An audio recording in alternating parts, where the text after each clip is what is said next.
there is no doubt the biggest splash the Eagles could make at the trade deadline isn't Jeremy Chin, Buda Baker, or any of those safeties.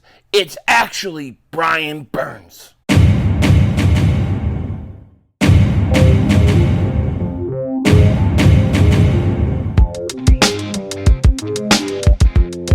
Dallas still stinks.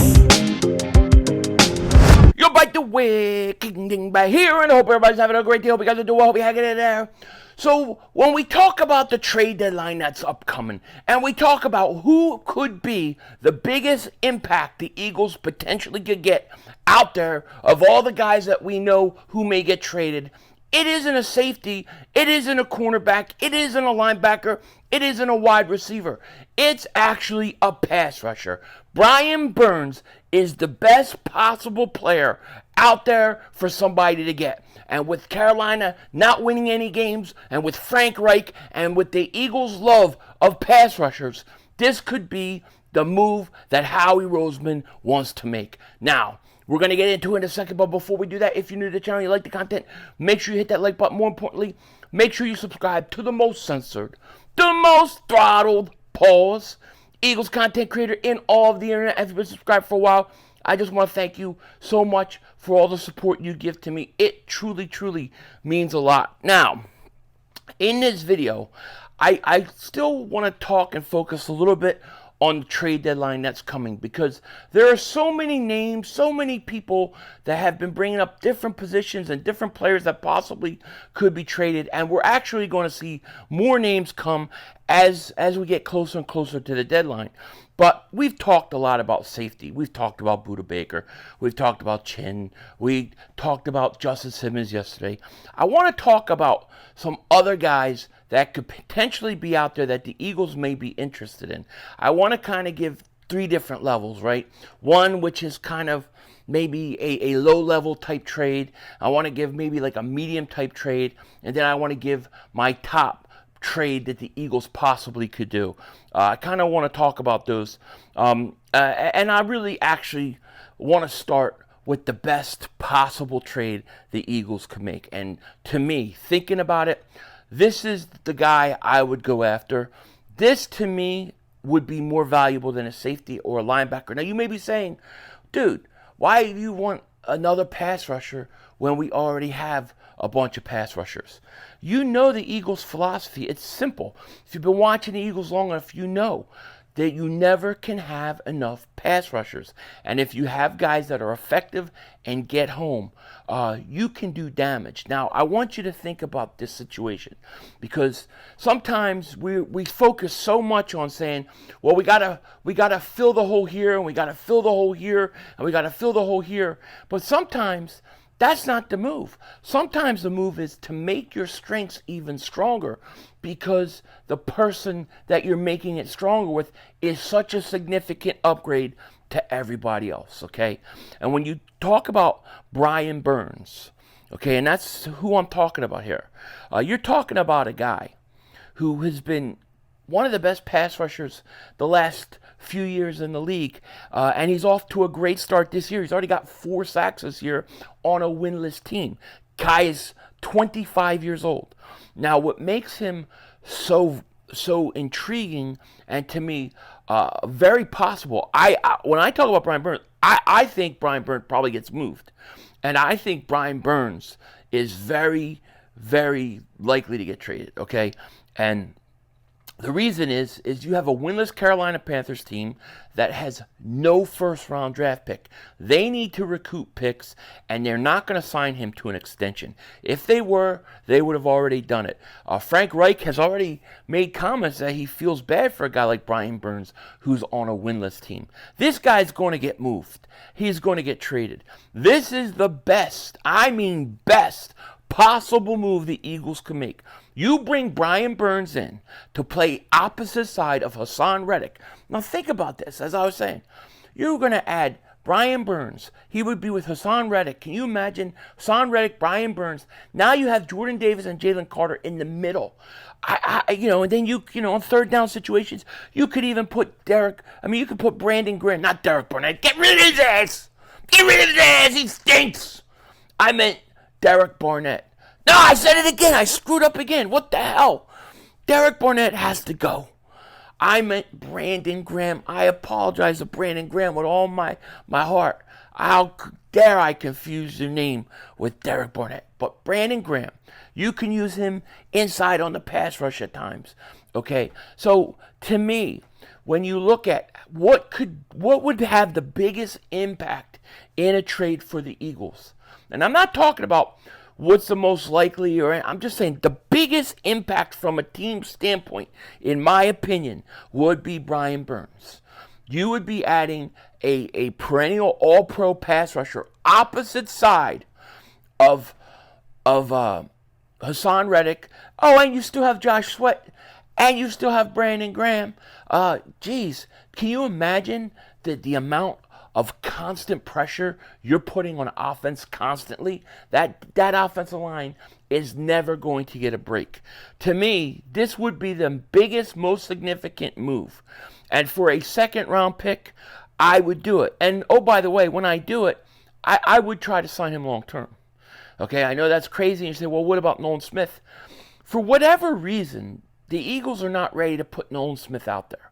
I don't know what it is, okay? But Brian Burns is a hell of a player. And even if you're going to let him walk and give that position to Nolan Smith next year, so be it. Nolan Smith will play 1 year behind Brian Burns and Josh Sweat, and Haason Reddick. Good for him. He's only going to learn more of that. Brian Burns is the biggest possible trade the Eagles could make that would significantly boost their team, based upon the players that we know are available in a trade. So that's the first thing. I think if I had to choose one player out of everybody getting traded, it would be Brian Burns. Now, if I had to choose one safety, I would choose Jeremy Chin. Okay, both from Carolina, both on winless teams. I don't know what the hell that means, but it is what it is, right? So Brian Burns, I think, is an interesting name to watch. If Howie Roseman really wants to make a splash, why not? I mean, look, this is an arms race now. You have to understand, this is an arms race between the Eagles and the Niners. The Niners, they have Bosa, they have all the guys they have, and they still went out and got Hargrave. Now, that hasn't hurt us at all because of the play of Jalen Carter. But if you put a Brian Burns with this defensive line, just think about how dangerous that would be. Just think about the rotation. Just think about how fresh these guys are going to be the fourth quarter. Brock Purdy, you better watch both elbows because you're going down. That's what would happen. All right? So Brian Burns is a guy, to me, that would be the best possible move. Now, I'm not trying to put percentages on it. I'm just talking from a standpoint of if you could acquire a player and a talent and what it would mean to the team. I think he would be really good. Now, another name I want to talk about, and I meant to talk about him yesterday. This is more of a middle tier type trade, right? And this is specifically not involving safeties. I'm trying not to talk about safeties because I feel like we've talked enough about the safeties in trades. But a guy, let's say the Eagles want to get a wide receiver.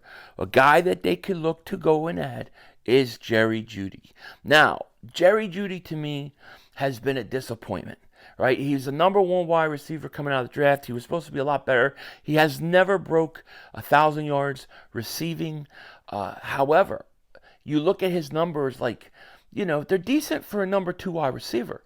And if you could get Jerry Jeudy, let's say for a mid-round pick, because we know the Denver Broncos are trying to clean house. But if you can get Jerry Jeudy for a mid-round pick and put him in as your third wide receiver, put him in the slot, he would be an upgrade over QUEZ Watkins, and he would be an upgrade over Oz. So he's a guy, only 24 years old. He's got 17 catches this year, 208 yards receiving. He's a guy that could come in and actually help you. Now, Denver did pick up his contract next year, so he's got one more year left. Now he's going to be like $12 million, but you could get out of that and cut him for basically no dead money. So if the Eagles don't want to keep him more than 1 year, they don't have to. But for this year, he would be a significant upgrade at the third wide receiver position. I think this is a middle tier move. I would expect Jeudy to come in and help, especially towards the end of the season, as he kind of adjusts. Right, I definitely think that would happen. Now, the other guy I want to talk about, and this is a lower tier type move, but there's been some interesting speculation about C.J. Henderson, the cornerback. Once again, Carolina Panthers. See, we're looking at the Carolina Panthers, and we're looking at a team that definitely is looking to get rid of some of these players. But C.J. Henderson was brought up in conversations about going after him. I think it was Jimmy Kempski who was talking about C.J. Henderson and that he may be a good addition for the Eagles as a backup cornerback. This would be a low-tier move, no question about it. And basically, what he was saying was he would come in and kind of replace Job, but he would be an upgrade to Job. He hasn't really lived up to where he is, but Howie Roseman likes to take chances on former number 1 picks, former number 2 picks, guys that still seem to have talent. Now, C.J. Henderson coming in to a team with a pass rush like the Eagles have, he may be a good backup on the outside. I feel pretty good about Roby coming in the slot. I thought he did a great job, but if you want to add some depth to your cornerback, that may not be a bad move, and it probably costs you nothing. He's got 1 year left on his contract, and he's a free agent. So that would be a lower tier move. So we got our lower tier move in C.J. Henderson, a medium type move in Jerry Jeudy, and then, your boom, bang, bing, bang, splash, a Howie Roseman type move in Brian Burns. Those would be your 3. Now I'm going to give you one other one. Was suggested that I think is absolutely insane. I don't think this could ever happen, but I got to talk about it because I thought it was an interesting thought.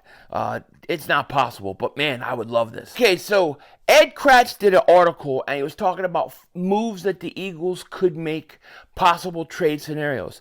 Now, most of them were basically the guys that we've talked about already, a lot of the same guys. But one of them that I thought was really out there, okay, and this was out there, but of course I would absolutely love this if it could happen. I don't think in a million years it would. This is my kind of out of left field trade idea that I saw that I thought was interesting. All right, so here was the scenario in which was proposed. Driscoll and Watkins plus a 3rd round pick to the Los Angeles Chargers for Asante Samuel Jr. and a day 3 pick. Why on earth would the Chargers do that? I have no idea, but he put it out there. He said this. This is probably a long shot because the Chargers are sitting at 2-2. Yeah. And certainly still believe they can make the playoffs. They can't. But they lost receiver Mike Williams for the season with a torn ACL, so adding more depth at the position might be something they would consider. They would have to be nuts. Asante Samuel Jr., if I could get him, I would get him in a second for the future. Do I think it's likely? And how would he fit in this year? I don't know. I would figure a way to make it work. But I just thought that was an interesting out of left field idea that I'd share with you guys. Of course, I think that's the least likely of all these scenarios. Actually, I think Brian Burns is way more likely than a lot of people might actually think. Remember, it's Eagles 49ers, man. That's what this conference is going to be about. The showdown week 13 is going to be huge, and I think the 49ers are going to be aggressive as the Eagles should be aggressive at the trade deadline. When you're 5-0, like both those teams, and you're in the conference that you're in, you've got to take your chance. You got to make moves, and I think the Eagles are going to do it. If anybody wants to trade with Howie Roseman, there's a lot of talk that teams don't even want to deal with the guy because they're afraid to look embarrassed. And if that's the case, then I suggest Howie Roseman hires me as the front man. I'll come in, I'll act stupid, they'll show my videos, my weight rerun, all this stuff, and they'll say, this dude's a moron. He's a moron. And then I'll be saying, well, yeah, I'm a moron, I'll trade this, and I'll double moonwalk the ass, and I'll be Howie Roseman's front man. And then they'll make the offer, I'll go talk to Howie, I'll come back, and we'll rob them all. It'll be beautiful. Me and Howie, the 1-2 punch. I love it. With that said, take care. Talk to you later. Of course, don't be a dingbat. Remember, it's Howie Vision, baby. We're all just living in it, and Philly 500, the front man.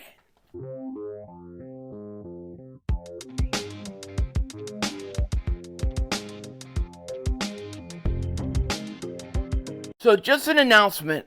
I will be streaming tomorrow night. I will be streaming the Thursday night game, the Denver Broncos and the Kansas City Chiefs. Now, this game is going to be blowout. It's going to be destruction. However, there are some Bronco players that we need to keep our eye on. We need to watch. As they fall to 1-5 tomorrow, they are going to try to sell off. And they'll probably try to do it during that short mini bye week they're going to have after a Thursday game. So after they lose on Thursday night, they're going to have plenty of time to make some trades. And that's what we got to keep an eye on. So I will be streaming that on Thursday. Sunday, I'm streaming the Eagles at 4:25, and then the Giants-Buffalo play Sunday night. I'll be streaming that, as well as the Cowboys on Monday night. And I'm 50-50 whether I'll stream the Washington-Falcons game. But definitely Eagles-Giants on Sunday, and the Crap Boys on Monday. Denzel Washington out.